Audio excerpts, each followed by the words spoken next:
Now, moving on, we have a presentation lined up for you on how things have changed for marketing. For that, please welcome on the stage Fraser Hay, who is the founder of itstackup.com. He's a business coach, marketing consultant, and an author of 23 books on Amazon covering many topics, including entrepreneurship, small businesses marketing, GDPR, and of course, MarTech. Let's welcome him together with a big round of applause.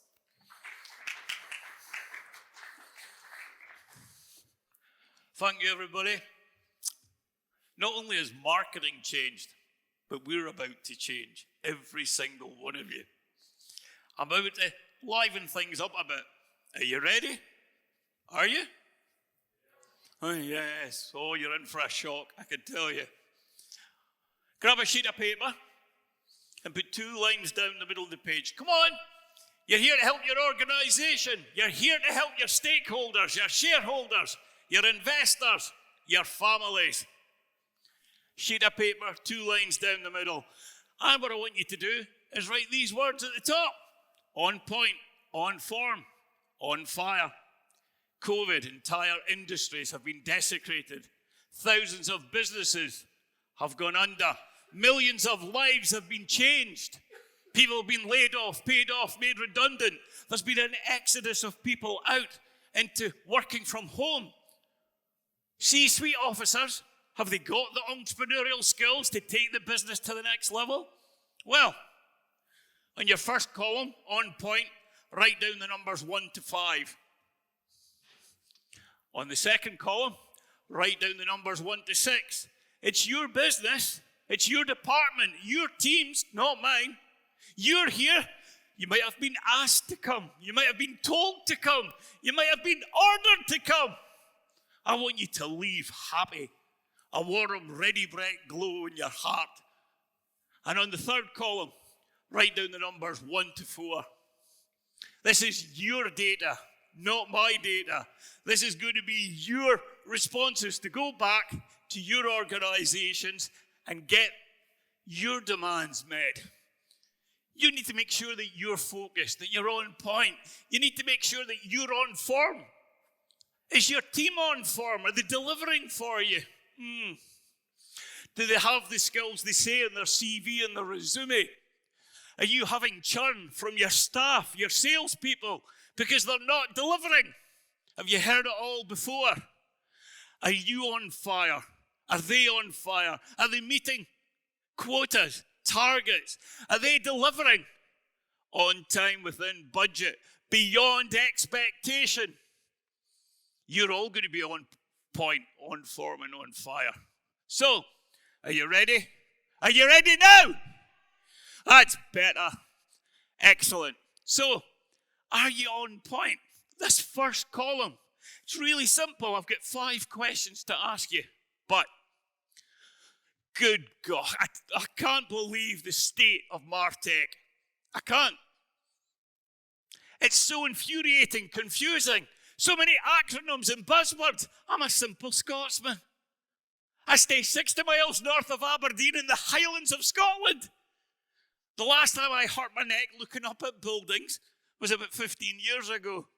Everything is behind, but here we are in an industry, 340 billion. And we've already been told by various speakers in the last 2 days, 9,000 vendors, solutions, choices, options. My wee head can't cope. I don't know how you can all cope with everything we've got to take in. Worse, everybody is overcomplicating it. APIs, hardware, software, firmware, netware. You're all the pinkware. Your staff, your teams are the pinkware. Where does that fit in?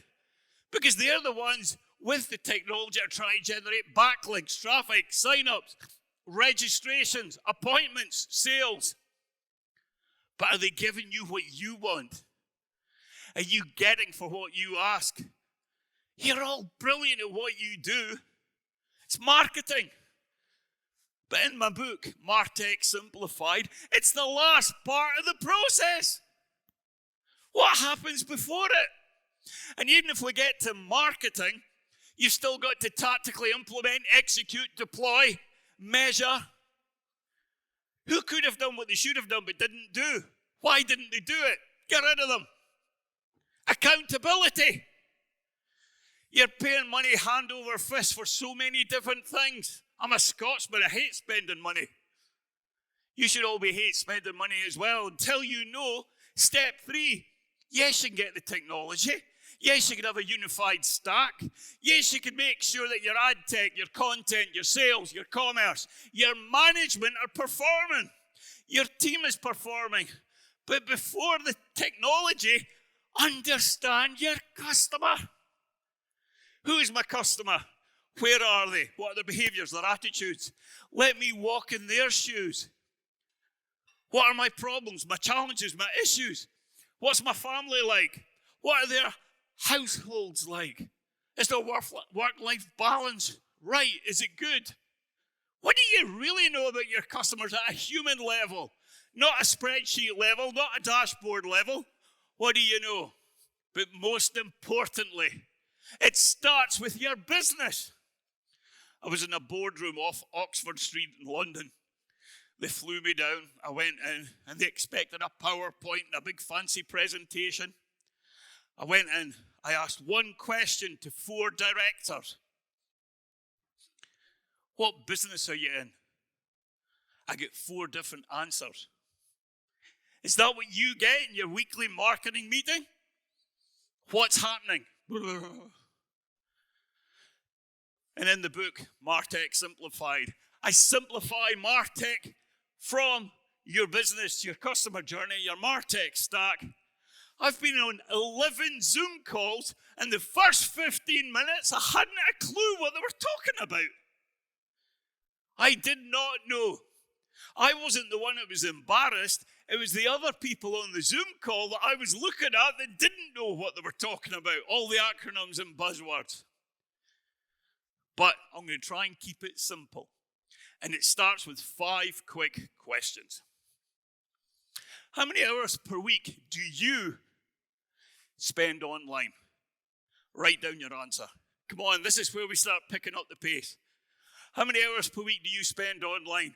I don't care about the destinations. I don't care about the platforms. I don't care what you do.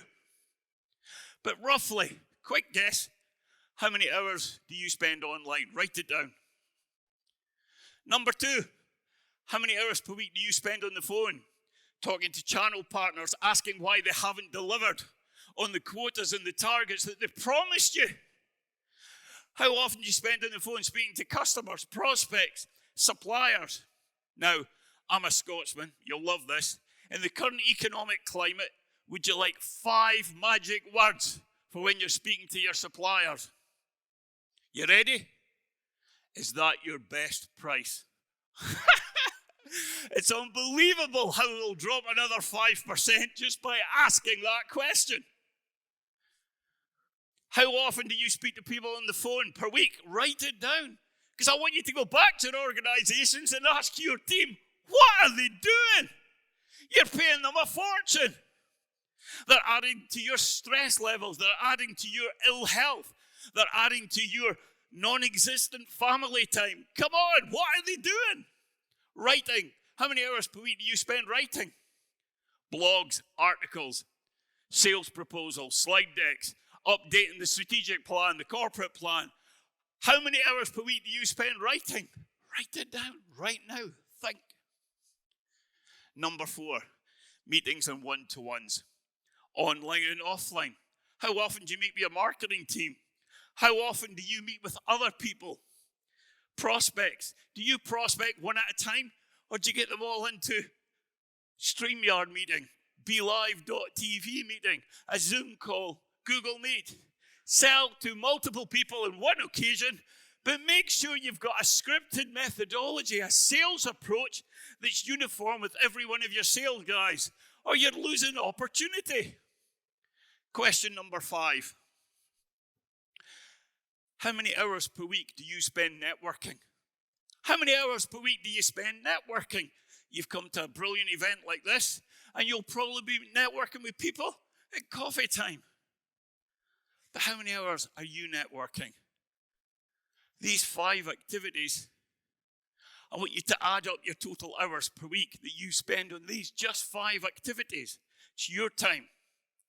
But what's everybody else doing in the organization? You've got your calendar telling what you're doing. Your phone's buzzing and telling you where you should be next. Now, write down your hourly rate. Take your annual salary, divide it by 12 to get a monthly figure. Divide that by 4 to get a weekly figure. And then divide that by the number of hours. Let's go for 40. Get an hourly rate. And multiply the 2 together. Come on.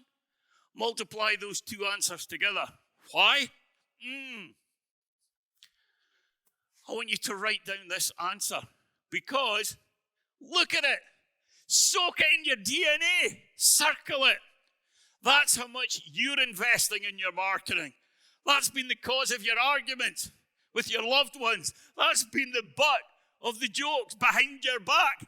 That time that you're spending on doing stuff, it's affecting you and members of your team. Why? Well, let's go a little bit further. Is anyone surprised by the numbers they've written down? Anyone? Interesting. Well, if you multiply that, how many hours you spend in a week doing stuff, marketing stuff, what you're getting paid to do, what you've raised the finance and the investment for you to do to make those people happy. If you multiply it by 4 and then multiply it by 12, that's how much you'll continue to invest in marketing. But you might not get the results that you want. And if you've got people in your team, your section, your department, your organization, take them through this process because you're in for a shock. How many people are in your team? How many are wasting their time and not delivering? How many people are you holding to account? Well, you now know how much time you're really investing in your marketing. I haven't talked about tech yet. Pinkware, the human element, the emotional element. We've heard of emotions in the context of selling. You can't tell me you've never had a stressful day, a frustrating day in the world of marketing, running a department or a team. Come on. Do you need or do you want to change the way you manage your marketing? Now we're going to step up a little bit into the tech. Are you on form? Now you might have the CV, the experience, but everything's changing so fast. Technology is changing at a tremendous rate. We've got a new acronym and a new buzzword to learn every day. APIs coming out. We've heard over 43 different connected bits of software into a stack.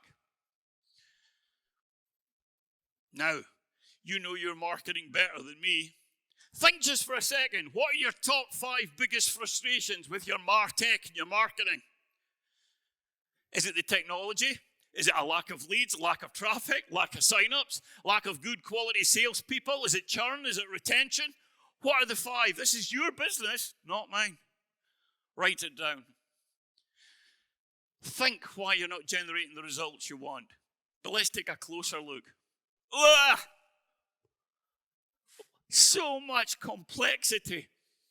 So, what we're going to do is we're going to take MarTech, we're going to split it into 6. I'm sure many of you understand this. Ad tech, content, social media. We're going to look at sales and also management and data. How do we simplify this? For the next 6 questions in your middle column, I'm going to ask you 3 questions. Write down yes or no for each one and write down the total number of no's against each question. Ad tech and promotion. You can now, have you ever tried to put an advertising campaign on Facebook? Nightmare. 3 quick questions. Have you got a clear customer avatar? Yes or no? Write it down. Do you know your current cost per lead? Write it down. Do you know your current return on advertising spend? Yes or no?